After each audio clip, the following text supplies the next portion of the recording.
J'aimerais lire avec vous dans l'Ancien Testament. On va faire une petite parenthèse ce dimanche. Petite parenthèse parce que vendredi dernier, on m'a demandé de prêcher à la rencontre des pasteurs. Et je me suis dit qu'on pourrait faire une pierre deux coups, hein David? Ça va être littéral pour David. On va lire dans Ésaïe chapitre 6, un texte qui, sous certains aspects, est difficile à interpréter. Qu'est-ce que ça veut dire cette vision? Qu'est-ce que Ésaïe veut nous enseigner? Ah oui, on parle de l'appel d'Ésaïe au ministère. Dieu dit à Ésaïe, Ésaïe dit à Dieu, me voici, envoie-moi. Et puis quand on lit ça, on pense souvent à Ésaïe, mais l'accent n'est pas mis sur Ésaïe, l'accent est mis sur la vision qu'Ésaïe a de Dieu. L'appel d'Ésaïe, c'est un peu la conséquence de la vision. Mais qu'est-ce que ça veut dire cette vision? On va lire ensemble au verset 1er. L'année de la mort du roi Osias, je vis le Seigneur assis sur un trône très élevé, et les pans de sa robe remplissaient le temple. Des séraphins se tenaient au-dessus de lui. Ils avaient chacun 6 ailes, 2 dont ils se couvraient la face, 2 dont ils se couvraient les pieds, et 2 dont ils se servaient pour voler. Ils criaient l'un à l'autre et disaient « Saint, Saint, Saint est l'Éternel des armées. Toute la terre est remplie de sa gloire. » Les portes furent ébranlées dans leurs fondements par la voix qui retentissait, et la maison se remplit de fumée. Alors je dis, malheur à moi, je suis perdu, car je suis un homme dont les lèvres sont impures. J'habite au milieu d'un peuple dont les lèvres sont impures, et mes yeux ont vu le roi, l'Éternel des armées. Mais l'un des séraphins vola vers moi, tenant à la main une pierre ardente, qu'il avait prise sur l'autel, avec des pincettes, et il en toucha ma bouche, et dit, ceci a touché tes lèvres. Ton iniquité est enlevée, et ton péché est expié. Beaucoup d'images là-dedans. Hein. C'est pas pour vrai là qu'il y a eu une pierre ardente qui a touché sa bouche, autrement il y aurait eu des problèmes. C'est une image, d'accord, qui décrit la purification. Vous avez aussi des images dans la vision de Dieu, des versets 1 à 5. Donc au verset 8, j'entendis la voix du Seigneur disant, qui enverrai-je et qui marchera pour nous? Je répondis, me voici, envoie-moi. Seigneur notre Dieu, merci pour ta parole. Aide-nous ce matin à comprendre la signification de cette vision. Ésaïe qui a vu Dieu assis sur un trône très élevé, avec ces êtres-là, ces chérubins qui crient « Saint, Saint, Saint ». Seigneur, qu'est-ce que ça veut dire? Qu'est-ce que tu voulais nous dire lorsque tu as demandé à Ésaïe d'écrire ce passage? Donc Seigneur, nous nous remettons entre tes mains ce matin afin que ta parole puisse nous toucher et que nous puissions la mettre en pratique. Amen. Donc voilà un petit peu une vision qui est difficile à comprendre. Et ce matin, j'aimerais tout d'abord, pour que nous puissions comprendre le chapitre 6, nous en venir au chapitre 5. Alors on va regarder un petit peu le contexte. Et puis on va être obligé, pour regarder le sens de cette parabole, de nous référer à une couple, 2 ou 3 textes dans l'Ancien Testament. Les textes qui ont précédé la période durant laquelle Ésaïe a vécu. Vous savez que nous, quand on lit l'Ancien Testament, on le comprend à la lumière de quoi? Du Nouveau Testament. Mais pour comprendre le Nouveau Testament, bien, il faut comprendre aussi l'Ancien, n'est-ce pas? Quand on parle de Jésus qui est le sacrificateur, qui est l'agneau, qui est le sacrifice, il remplit toutes les fonctions, Jésus. Il est le sacrificateur, il est l'offrande. Hein.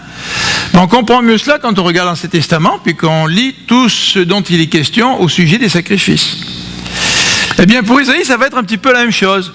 Mais on va aller en marche arrière avec Ésaïe. Et on va utiliser 3 textes qui vont nous aider à comprendre le chapitre 6 d'Ésaïe. Lorsque Ésaïe a parlé à ses auditeurs, à son auditoire avait des points de référence. Ces points de référence, c'était les textes bibliques qu'ils avaient avant. Alors Ésaïe va se servir de cela. Et nous, pour mieux comprendre le texte, il faut aussi qu'on fasse la même démarche. Qu'on se dise, à quel texte Ésaïe fait-il référence? Et ça va nous aider. Donc, premièrement, on regarde le chapitre 5, parce que le chapitre 5 nous met en contexte. Et si on lisait même à partir du chapitre 1er, nous verrions que Ésaïe veut nous parler d'une situation sociale où les pauvres ont abusé des riches. Une situation au cours de laquelle les riches ont acquis de plus en plus de terres. On se retrouve dans une société qui s'urbanise, avec un roi et avec une classe sociale supérieure, qui a des moyens, qui a de l'argent. Et vous savez que lorsque le peuple a voulu avoir un roi, Samuel a été vexé de ça. Et Samuel a dû écouter Dieu quand Dieu lui a dit, bien, c'est moi qui le rejette, c'est pas toi. Mais lorsqu'on choisit un roi, il y a des conséquences qui vont avec. Et une des conséquences dans la société, c'est que une classe sociale s'est enrichie en opprimant les plus pauvres. Et pourtant, il y avait des lois dans l'Ancien Testament pour éviter cela. Par exemple, lorsqu'on avait un terrain que nous héritions de notre famille, eh bien, on le gardait. On gardait le terrain. Et vous vous rappelez, lorsque Akab a voulu acheter la vigne de Naboth, Naboth lui a dit, mais non, c'est l'héritage de mes pères, je ne peux pas te le vendre. Mais qu'est-ce qu'a fait Akab? Akab a trouvé un stratagème. Il a fait tuer Naboth en le faisant accuser à tort pour pouvoir lui voler la vigne de Naboth. Alors on se retrouve dans des situations sociales où le riche, le puissant, écrase le plus pauvre, écrase le plus petit. Et ça ne plaît pas à Dieu. Au chapitre 5, pour faire un petit résumé, et c'est bien de regarder la structure du chapitre 5, nous avons au verset 1 à 7 le récit d'une parabole, d'un chant. Regardez ce que dit l'auteur. Je vous invite à suivre dans vos Bibles, ça va être plus facile. Je chanterai à mon bien-aimé le cantique de mon bien-aimé au sujet de sa vigne. C'est un cantique, une parabole sur une vigne. Et cette parabole nous relate un propriétaire qui a une terre, qui a enlevé les pierres de sa terre, qui a remué la terre, et qui a bâti et qui a planté une belle vigne. Puis même, il a bâti une tour, il a creusé même une cuve pour pouvoir arroser sa vigne, en prendre soin. Et le verset 2 nous dit qu'il espère qu'elle produirait de bons raisins. Mais que cette vigne, elle a produit de mauvais raisins. Et là, il est en train d'appeler cette vigne en jugement. Et il dit au verset 5, ce que je vais faire, c'est que je vais arracher cette vigne. Moi, je pensais que cette vigne allait produire du bon fruit, puis elle ne produit pas du bon fruit. Donc au verset 5, je vous dirai maintenant ce que je vais faire à ma vigne. J'en arracherai la haie pour qu'elle soit broutée. La haie servait à protéger la vigne des animaux sauvages. J'en abattrai la clôture qui servait à la protéger pour qu'elle soit foulée aux pieds. Je la réduirai en friche, elle ne sera ni taillée, ni cultivée, les ronces et les épines y croîtront, et je donnerai mes ordres aux nuées, afin qu'elle ne laisse plus tomber la pluie sur elle. Et au verset 7, l'auteur va identifier qui est la vigne. Au verset 7, nous dit l'auteur, la vigne de l'Éternel des armées, c'est la maison d'Israël, c'est la maison de Juda. C'est le plan qu'il chérissait, et Dieu espérait de la droiture, regardez le verset 7, et voici du sang versé. Il espérait Dieu de la justice, et voici des cris de détresse. Ces pauvres qui se faisaient abuser, ces gens qui ont été mis à mort par les plus riches, parce que les plus riches voulaient étendre leurs biens. Alors ça, c'est le premier élément de ce chapitre 5. Deuxième élément de ce chapitre 5, c'est la mise en accusation. Là, au chapitre 5, Dieu, au travers de son prophète, bien sûr, va formuler une accusation contre le peuple. Et vous voyez qu'il y a une série de versets ou une série de petits blocs qui sont introduits par un mot caractéristique. Regardez verset 8, quel est ce mot-là? Malheur. Dieu va prononcer le malheur. Alors, ce sera un peu long ce matin de décrire tous ces malheurs. Mais juste pour en faire un survol, regardez le verset 8. Malheur à ceux qui ajoutent maison à maison et qui joignent champ à champ jusqu'à ce qu'il n'y ait plus d'espace et qu'ils habitent seuls au milieu du pays. Ça, c'est la description de gens qui s'enrichissent. Et le contexte nous dit sur le dos des autres. Et il continue. au verset 9, « Voici ce que m'a révélé l'Éternel des armées, certainement ces maisons nombreuses seront dévastées. Ces belles et grandes maisons n'auront plus d'habitants. » Vous voyez la condamnation, malheur à ces gens-là. Et les malheurs continuent. Au verset 11, « Malheur à celui de bon matin qui court, à ceux de bon matin qui courent après les boissons enivrantes. » Les gens qui profitent de la vie sont riches. Ils acquièrent plein de biens. Ils volent les biens aux autres. Vous savez qu'il y avait des lois dans l'Ancien Testament pour empêcher ce genre d'abus. Par exemple, si vous aviez une dette, de toute façon, dans l'Ancien Testament, on peut prêter à son frère, mais sans intérêt. Mais si vous aviez une dette, que vous êtes mal pris, ben vous pouvez vous vendre comme serviteur. Mais la Bible dit qu'à un moment donné, à une certaine période de l'année, là, eh bien, tous ceux qui s'étaient vendus comme serviteurs pour payer leurs dettes devaient être libérés par leur maître. Pourquoi ? Pour éviter des abus, pour éviter que des gens riches profitent de la pauvreté des autres, s'acquièrent des esclaves et fassent des esclaves de leurs propres concitoyens.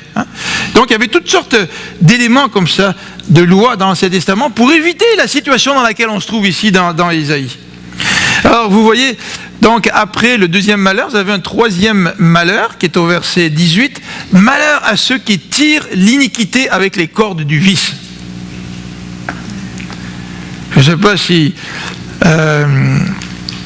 je n'ai pas regardé vraiment l'image, mais les cordes, ça nous sert à tirer quelque chose. Et le texte ici nous dit que c'est le vice qui sert à faire le mal. Et le verset continue au verset 20. « Malheur encore à ceux qui appellent le mal bien et qui changent le bien en mal. » Alors si dans une société, il est permis d'acheter plein de terrains, il est permis de profiter des autres, il est permis d'écraser les plus faibles, c'est légal. Vrai ? C'est légal.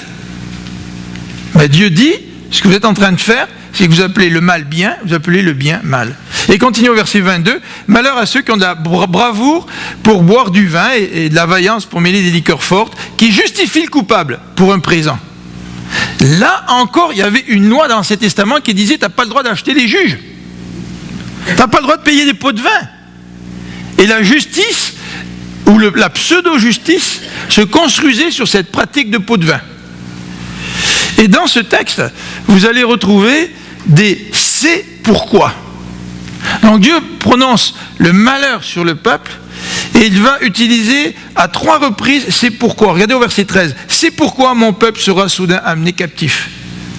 Regardez au verset 14. « C'est pourquoi le séjour des morts ouvre sa bouche ».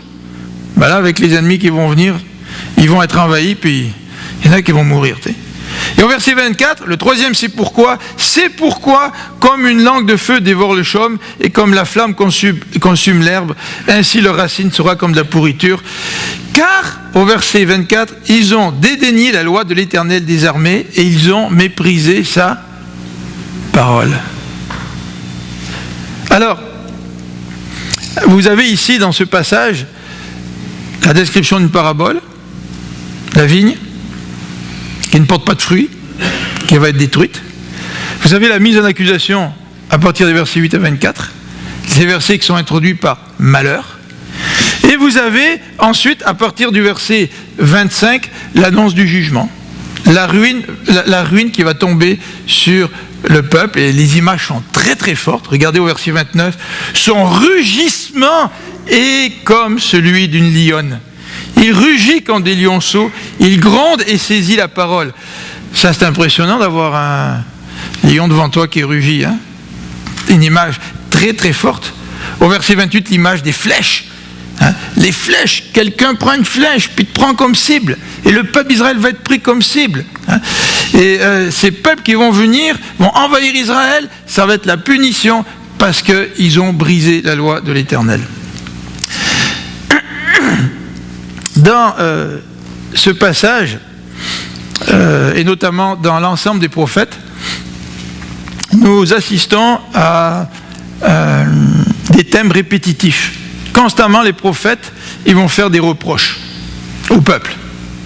Ça, c'est un reproche. Hein. Dans la société d'Israël à l'époque, les gens abusaient les uns des autres, Dieu faisait un reproche. Et le modèle des prophètes, c'est que les prophètes font des reproches. Ils font des menaces. ils appellent le peuple à la repentance.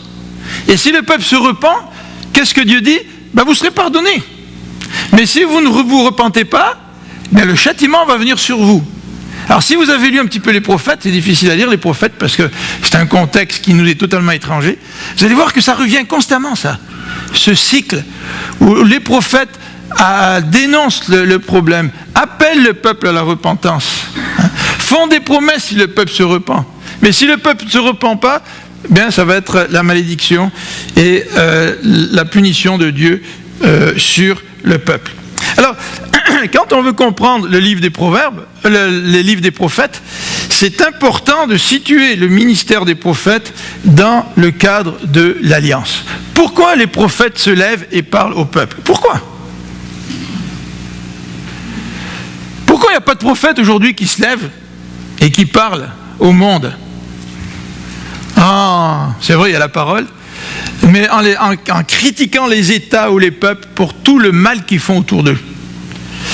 Dans l'Ancien Testament, les prophètes parlaient toujours en rapport avec l'alliance. Dieu a fait une alliance avec son peuple, et si le peuple ne respecte pas l'alliance, Dieu va intervenir. Et aujourd'hui, il n'y a pas de prophète qui parle aux nations du monde en disant « Dieu a fait une alliance avec vous ». Dieu n'a pas fait une alliance avec les nations du monde aujourd'hui. Il a fait une alliance en Jésus-Christ avec son peuple. D'accord ? Alors, la centralité d'alliance est extrêmement importante. C'est pour ça que nous allons aussi voir 2 textes qui parlent de l'alliance tout à l'heure. Mais la centralité de Deutéronome aussi. Parce que c'est dans le Deutéronome, vous savez, que la loi a été répétée pour la 2e fois. Le peuple d'Israël, il a reçu la loi sur le mont Sinaï. Si vous avez vu le film des 10 commandements, vous avez peut-être vu ça. Mais dès qu'ils reçoivent la loi sur le mont Sinaï, qu'est-ce qu'ils font, le peuple? Ils disent à Aaron, construis-nous un veau d'or. Puis là, ils se mettent à adorer le veau d'or. Ils brisent l'alliance. Et avant que le peuple ne rentre dans le pays promis, dans la terre promise, Dieu répète l'alliance dans le Deutéronome. Puis vous savez qu'est-ce qu'il dit en Deutéronome? Il place devant le peuple la bénédiction ou la malédiction. Il dit au peuple, si tu es fidèle, moi je vais être fidèle avec toi, je vais te bénir. Mais si tu es infidèle, tous ces peuples que tu chasses devant toi, comme eux, tu seras aussi chassé du peuple, du pays que je te donne. Donc vous voyez, le message des prophètes est extrêmement lié, étroitement lié avec l'alliance et notamment le Deutéronome. Mais quand on regarde du contexte, ce qu'il faut regarder aussi, c'est les termes qui sont employés ici dans ce chapitre 5 et aussi dans les premiers versets. Dans le chapitre 5, au verset 24, il est dit, ils ont dédaigné la loi de l'Éternel des armées et ils ont méprisé la parole du Saint d'Israël. Alors comment ils ont dédaigné la parole de Dieu? De quelle façon ils ont brisé la loi? Dans le texte que nous avons vu, nous avons lu, nous avons rencontré ce qu'on appelle une paire. Vous savez ce que c'est, des paires? Pas des pères, les papas, faites des pères, c'est le 19 là. Mais des paires, c'est des mots en hébreu qui sont utilisés 2 par 2. Mais nous, on n'est pas tellement habitués à ça. Mais les mots 2 par 2, c'est des mots qui ensemble ont un sens. Et que quand on les rencontre, ces paires, 2 par 2, on ne doit pas les lire séparés. Une des paires qui est très connue dans l'Ancien Testament, c'est l'expression « jour et nuit ». David dit « je pleure toute la nuit, jour et nuit, je pleure sur ma couche ». Ah non, on se dit « ça veut dire que toute la nuit, là, au lieu de dormir, David, il pleurait. Il n'a pas dormi, il a fait l'insomnie. Puis toute la journée, il a pleuré du début jusqu'à la fin. » Si on fait ça, on coupe l'expression en 2. Et on ne comprend pas que les 2 mots mis ensemble, jour et nuit, ça veut dire continuellement. Ça ne veut pas dire qu'il n'a pas fermé l'œil de la nuit. Si moi je prends l'expression nuit, il a pleuré toute la nuit, il n'a pas dormi toute la nuit. Non, c'est pas ça que ça veut dire. Ça veut dire que David était tellement préoccupé, il souffrait tellement qu'il pleurait continuellement. C'est ça que ça veut dire. Et quand on emploie des mots ensemble, comme ça, des paires, il y en a à peu près 300 dans l'Ancien Testament, ces 2 mots-là ont un sens ensemble, les 2. J'ai cité l'exemple, David il s'en rappelle bien, là, en anglais, le mot butterfly. Vous savez ce que ça veut dire, un butterfly? C'est une mouche qui vole sur du beurre. Ben non, c'est pas ça. Ben pourtant, vous avez deux mots là. Vous avez le mot beurre, puis vous avez le mot mouche. C'est vrai? Mais vous ne pouvez pas couper l'expression en deux. C'est les deux mots ensemble, ils se collent ensemble, et ils ont un sens différent que ceux si ils étaient employés séparément. Et c'est ça les paires dans la Bible. Et là, vous avez dans ces textes une paire qui est employée et qui nous montre en quoi le peuple a brisé la loi. Regardez au chapitre 5. Je ne citerai pas les versets à partir du chapitre 1er, mais vous pourriez le regarder si vous voulez. Mais au chapitre 5, verset 7, la vigne est identifiée à Juda, et il est dit que Dieu avait espéré la droiture, et voici du 100 versets, puis il avait espéré de la justice. Voilà la paire, droiture et justice. Et qu'est-ce que c'est que la droiture et la justice? C'est les deux mots en hébreu que j'ai mis au tableau, la mishpat et tzedaka. C'est la droiture et la justice. On la retrouve dans plusieurs versets. Mais cette droiture et cette justice exprimée était un résumé de l'ensemble de la loi. Rappelez-vous ce que dit Michée. On t'a fait connaître aux hommes ce qui est bien, et ce que l'Éternel demande de toi, c'est que tu pratiques la justice. Ça, c'est un résumé de la loi qui donne Michée. Mais qu'est-ce que Dieu veut de toi? Ah ben, il veut qu'il te fasse des sacrifices, il veut que tu sois un peuple fidèle, il veut que tu sois un peuple qui adore, il veut que tu sois un peuple qui prenne soin de ton prochain. Non, il n'a pas dit tout ça, Michée. Michée a résumé la loi en parlant de justice. C'est pas le seul qui a résumé la loi de cette façon-là, ou d'une façon un petit peu similaire. Jésus lui-même, il reprend les paroles du Deutéronome, il joint ensemble deux paroles du Deutéronome. Dans le Deutéronome, il dit, tu aimeras le Seigneur ton Dieu de toute ton âme, tout ton cœur. Puis plus loin, il dit, tu aimeras ton prochain. Et Jésus a mis les deux ensemble. Et quand tu aimes Dieu, eh bien, tu es juste et droit envers ton prochain. Et dans le chapitre 5, c'est justement ce qui faisait défaut.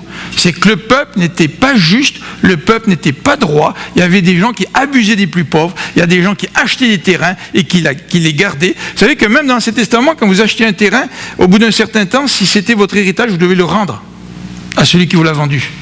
Pour éviter cet abus. Alors tu pouvais prendre le terrain, parce que le gars était pauvre, là, il avait des dettes, il te vend ton terrain pendant 2, 3, 4, 5, 10 ans, ça dépend de la période de temps. Tu pouvais faire fructifier le terrain, puis obtenir le fruit des récoltes, mais au bout d'un certain temps, tu devais rendre le terrain, parce que c'était l'héritage de la famille. Et pour éviter que les grands propriétaires terriens puissent tout contrôler et abuser du peuple. Et c'est ça le reproche de l'Éternel. Vous n'avez pas pratiqué le droit et la justice.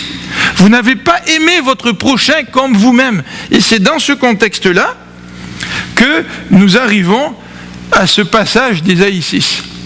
Alors dans Ésaïe 6, on a une vision d'un Dieu là qui est assis sur un trône très élevé. Et puis on dit que les pans de sa robe remplissent le temple. Ça veut dire, si je comprends bien la vision, que le trône de Dieu est même au-dessus du temple. Puis que les pans de sa robe, là, ça remplit le temple et ça sort même du temple. Qu'est-ce que ça veut dire, ça?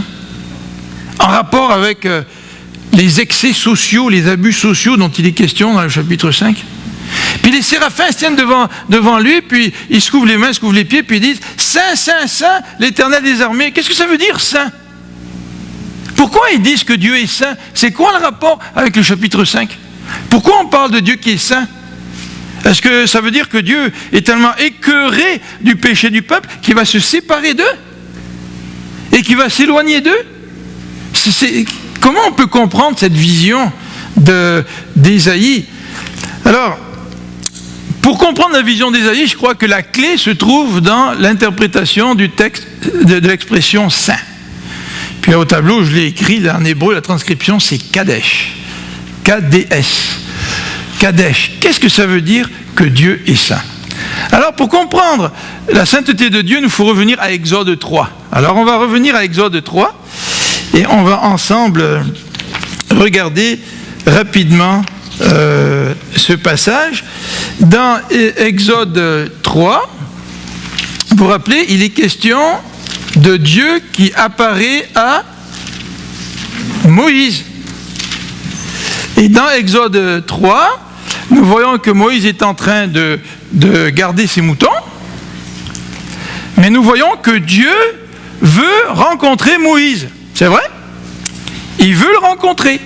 Et le texte nous dit, quand il rencontre Moïse, enlève tes souliers, car le lieu sur lequel tu te tiens est une terre sainte. Alors ça veut dire quoi le mot saint?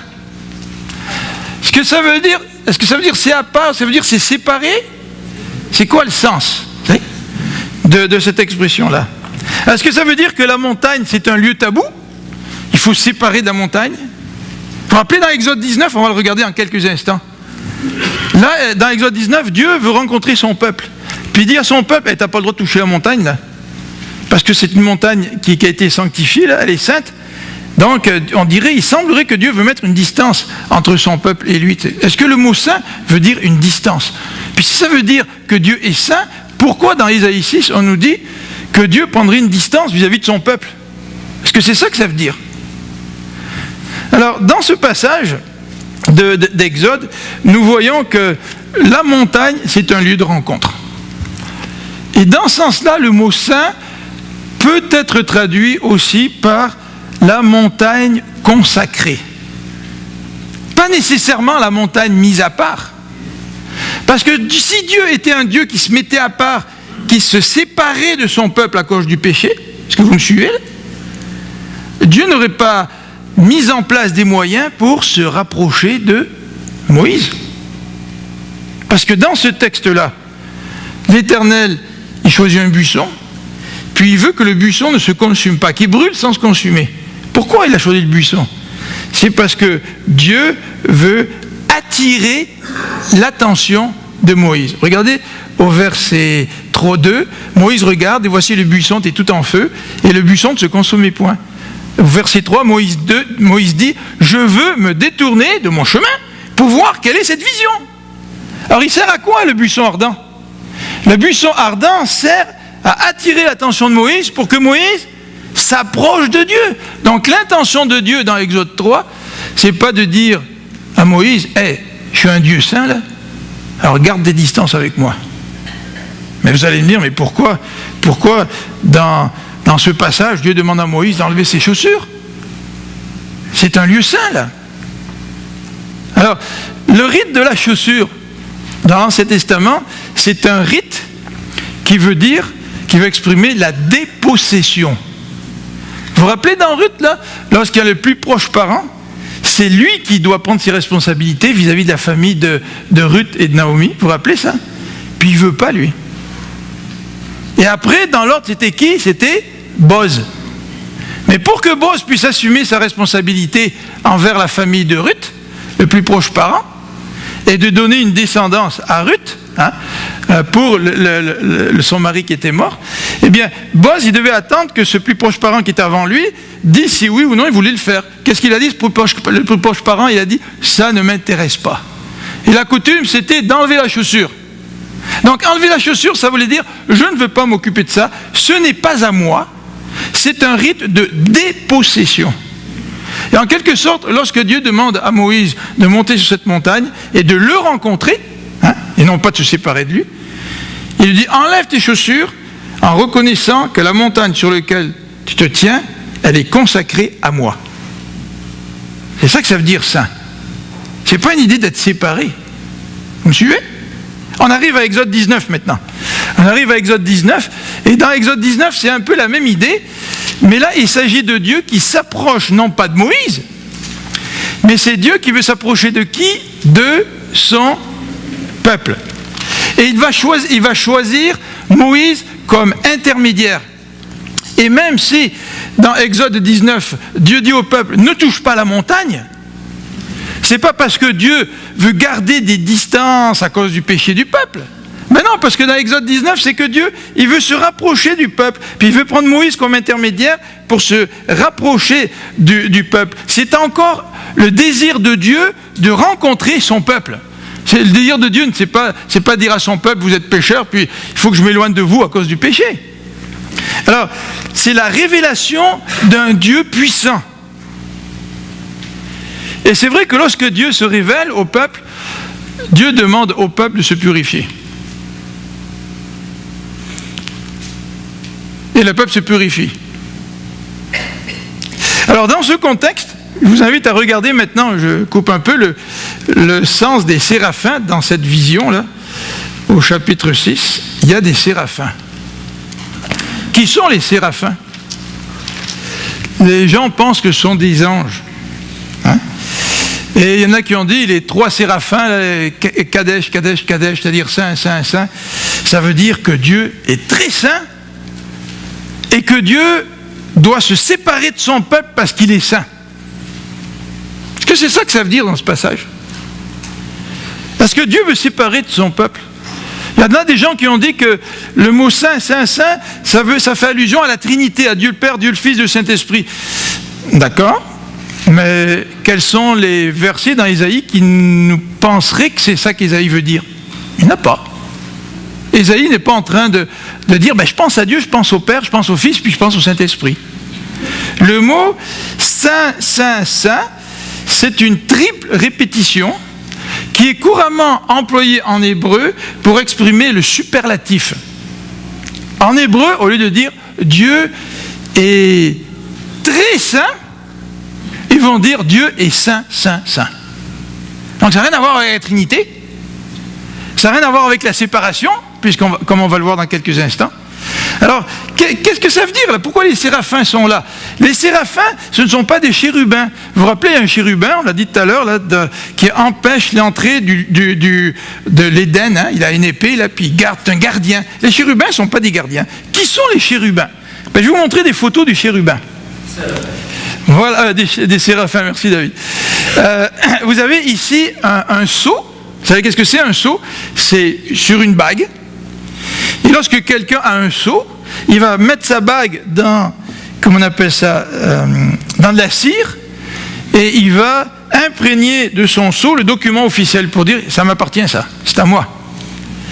Et vous voyez ici que les séraphins ont 2 ailes ici, 2 de chaque côté. Dans la Bible, là, ils nous disent qu'il y en a 3. Je n'ai pas trouvé sur Internet des dessins comme ça avec 3 ailes. J'en ai trouvé avec 2 ailes.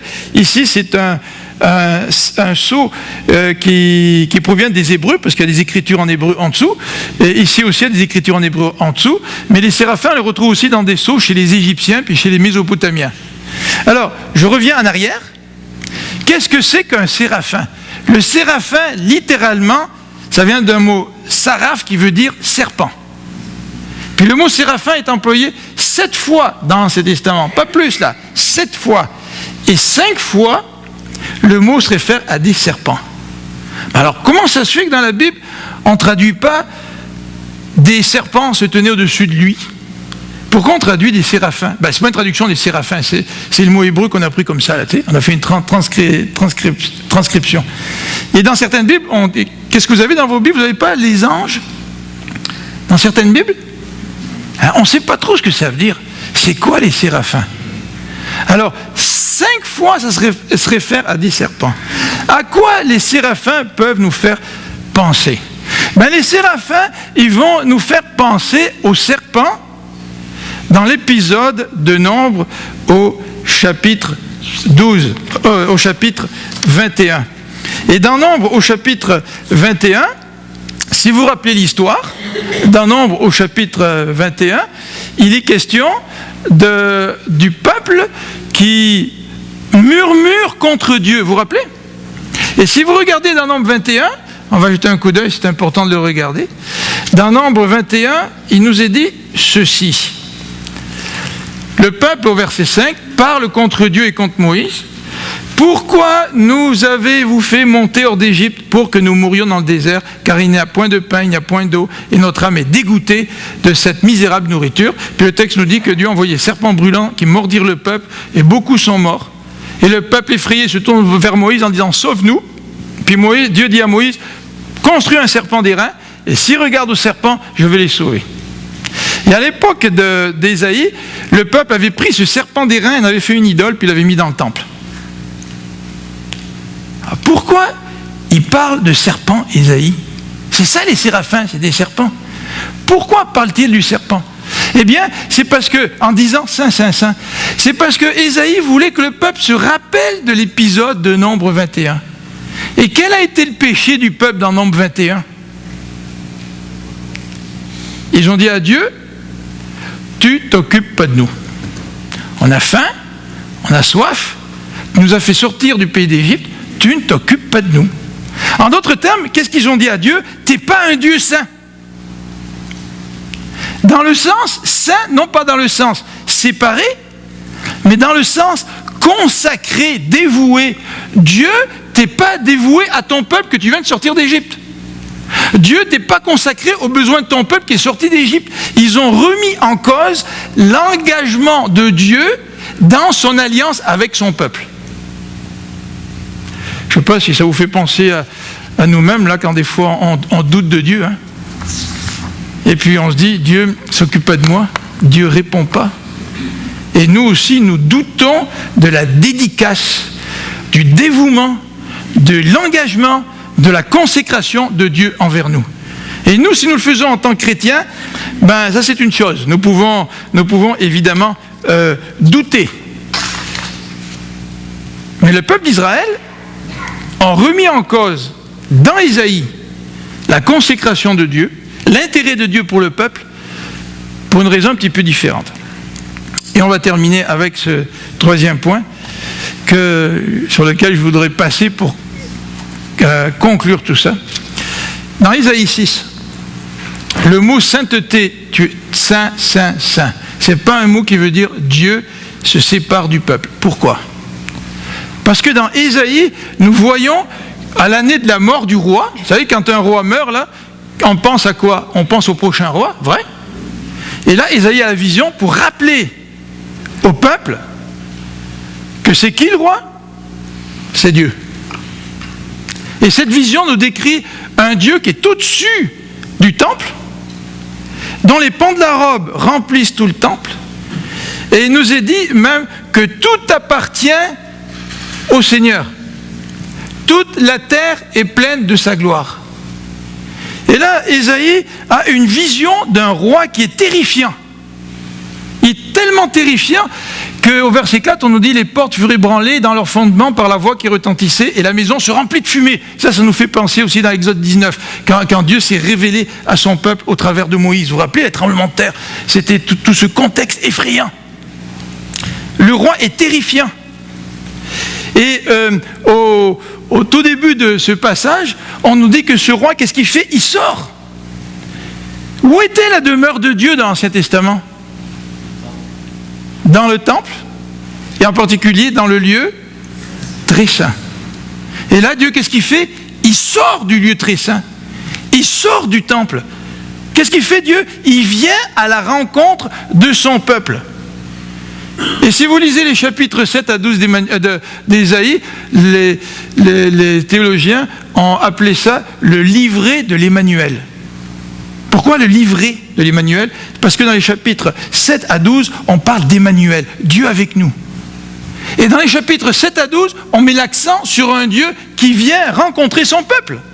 C'est tout l'inverse d'un Dieu saint, dans le sens, Dieu est séparé de nous à cause du péché. C'est pas ça le sens de ce que les séraphins disaient en disant saint, saint, saint. Ils n'ont pas dit séparé, séparé, séparé, et Dieu, parce qu'il n'y a pas de péché, c'est pas ça qu'ils disent. Alors qu'est-ce qu'ils veulent dire? Regardez d'abord la réaction du prophète. Le prophète, lui, il a peur. Hein. Regardez au verset 5, il dit « Malheur à moi, je suis perdu, car je suis un homme dont les lèvres sont impures. J'habite au milieu d'un peuple dont les lèvres sont impures. Et mes yeux ont vu qui? Le roi qui? Le roi qui est 3 fois saint. » C'est ça qu'il dit? Qu'est-ce qu'il dit? Mes yeux ont vu le roi qui? L'Éternel des armées. Qu'est-ce qui frappe Ésaïe? C'est la puissance de Dieu. C'est la royauté de Dieu. Ce n'est pas sa sainteté. En premier lieu, ce n'est pas sa sainteté. Même s'il dit qu'il ressent le besoin de se faire purifier. Il dit c'est l'Éternel des armées. Et si vous continuez, bien, vous allez voir que cette apparition du Dieu tout-puissant, là, ça crée une peur dans le cœur d'Ésaïe parce qu'il nous dit il s'est repenti de son péché.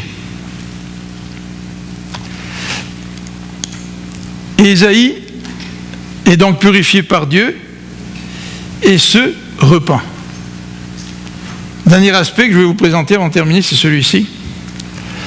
C'est que lorsqu'on étudie ce texte, souvent on prend le texte d'Ésaïe et on parle de la vocation d'Ésaïe. Vous vous rappelez que c'est là que Ésaïe a dit, Dieu a dit, qui est-ce que je vais envoyer? Puis Ésaïe a dit, moi, envoie-moi.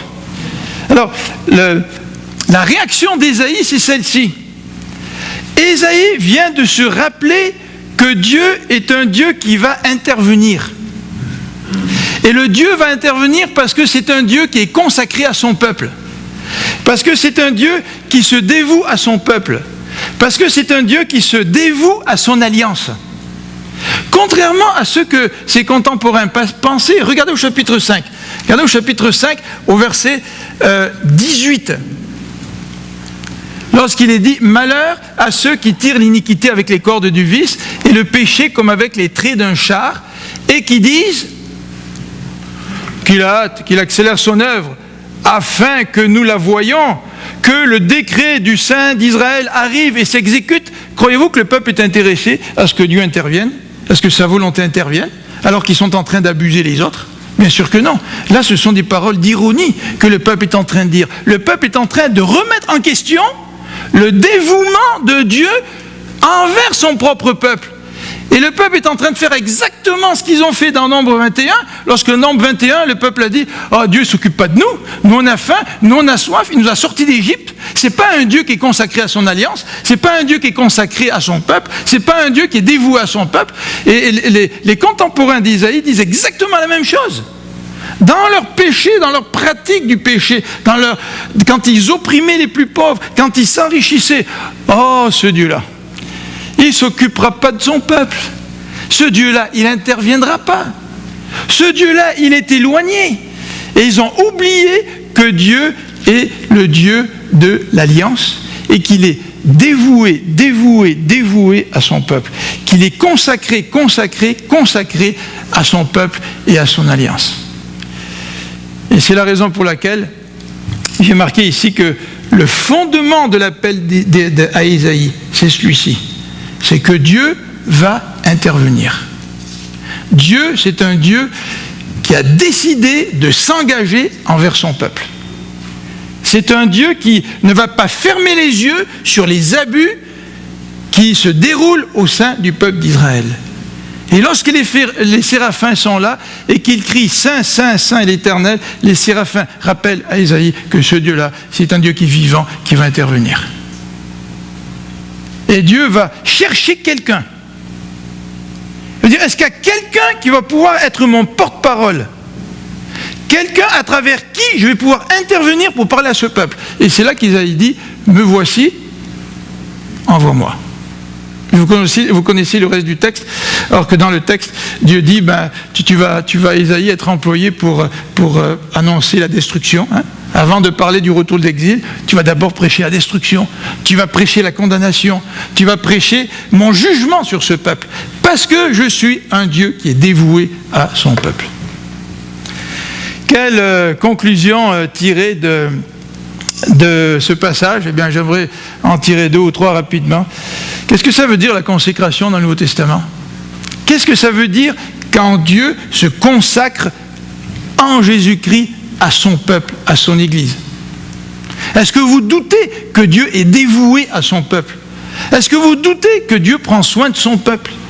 Est-ce que vous doutez que Dieu va intervenir dans votre vie quand vous en aurez besoin? Est-ce que vous êtes comme les gens dans Nombre 21 qui remettaient en cause l'amour de Dieu en disant à Dieu, prends soin de nous, là, on sort d'Égypte, tu ne t'occupes pas de nous, tu ne donnes pas à manger, tu ne donnes pas à boire? Qu'est-ce que ça veut dire, là? Que nous, en tant que chrétiens, Dieu nous appelle à nous consacrer. Dans Exode, chapitre 19, lorsque Dieu veut rencontrer son peuple, il veut se donner à son peuple. Il veut faire une alliance avec son peuple. Mais il s'attend en retour à ce que le peuple se consacre à lui. Qu'est-ce que ça veut dire dans nos vies? Être consacré à Dieu. C'est sûr, peut-être que la conséquence de la consécration, c'est de nous séparer du mal, pour marcher dans la sainteté. Mais ce que je voulais vous attirer votre attention ce matin, c'est sur ceci. Dieu, il est 3 fois saint. Il est dévoué. Il est dévoué à son peuple. Et c'est pour ça, lorsque son peuple marche dans le péché, Dieu veut que son peuple se discipline. Dieu veut que son peuple s'éloigne du péché, c'est vrai. Et Dieu va intervenir si nous voulons rester dans le péché. Dieu est consacré à son Église. Et c'est au sein de cette Église-là que le peuple de Dieu doit respecter la Torah. Qu'est-ce que c'est que le centre de la Torah? Tu aimeras ton Seigneur, ton Dieu, de toute et ton prochain comme toi-même. Dieu veut que nous nous consacrions à cela. Ah ben moi, je n'achète pas à la maison de mes frères. Moi, je ne prends pas leur argent. Alors moi, je suis bien, je vais à l'église. Mais est-ce que le fait de venir simplement à l'église le dimanche matin, est-ce que c'est l'expression ou le résumé de la loi? Tu aimeras ton prochain comme toi-même. Comment est-ce que je peux aimer mon prochain comme moi-même? Pour que Dieu ne puisse pas me faire des mêmes reproches qu'il faisait au peuple d'Israël. Tu as brisé la loi, parce que dans le fond, tu n'aimes pas ton prochain comme toi-même. Et dans le fond, si tu n'aimes pas ton prochain comme toi-même, c'est peut-être parce que tu ne m'aimes pas. Prions ensemble.